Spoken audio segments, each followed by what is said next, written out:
Abraham श्रृंखला कहानी 8। सारा हंसती है। उत्पत्ति उसका 18वां अध्याय, उसकी 1 आयत से 15 आयत तक।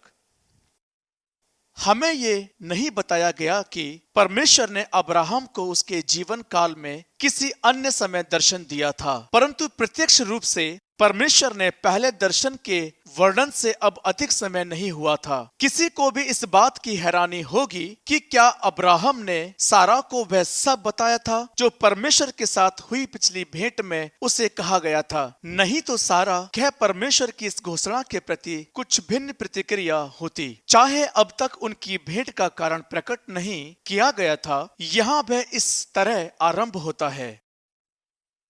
जब अब्राहम मामरे के बांजों के बीच कड़ी धूप के समय तंबू के द्वार पर बैठा हुआ था, तब यहोवा ने उसे दर्शन दिया और अब्राहम ने आंख उठाकर दृष्टि की तो क्या देखा कि 3 पुरुष उसके सामने खड़े हैं। जब उसने उन्हें देखा तब वह उनसे भेंट करने के लिए तंबू के द्वार से दौड़ा और अब्राहम ने भूमि पर गिरकर दंडवत की और कहने लगा, हे प्रभु, यदि मुझ पर तेरी अनुग्रह की दृष्टि हो तो मैं विनती करता हूं कि अपने दास के पास से चले ना जाना।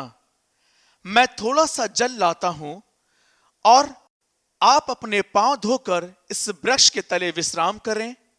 फिर मैं एक टुकड़ा रोटी ले आऊं और उससे आप अपने जीभ को तृप्त करें। तब उसके पश्चात आगे बढ़ें, क्योंकि आप अपने दास के पास इसीलिए पधारे हैं। इसलिए उन्होंने कहा, जैसा तू कहता है वैसा ही कर। इसलिए अब्राहम ने तंबू में सारा के पास फुर्ती से जाकर कहा, जल्दी से 3 सा मैदा फुर्ती से गूंद और फुलके बना। और अब्राहम गया, बैल के झुंड में दौड़ा और एक कोमल और अच्छा बछड़ा लेकर अपने सेवक को पका दिया। उसने फुर्ती से उसको पकाया। तब अब्राहम ने मक्खन और दूध और बछड़ा जो उसने पकाया था लेकर उनके आगे परोस दिया। और जब तक वे खाना खाते रहे, अब्राहम पेड़ के नीचे उनके पास खड़ा रहा।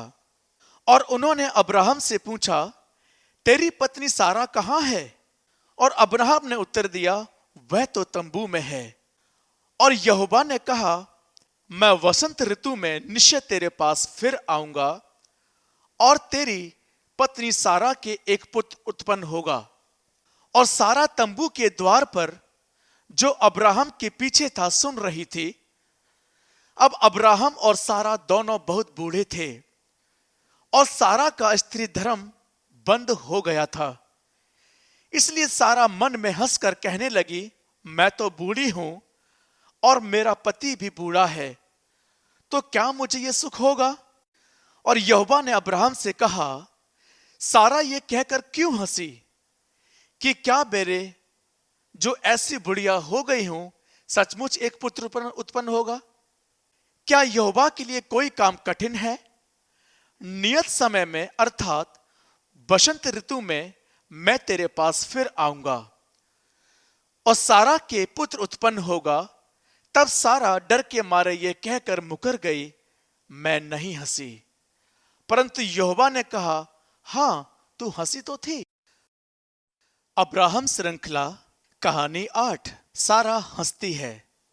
उत्पत्ति उसका 18वां अध्याय, उसकी 1 आयत से 15 आयत तक।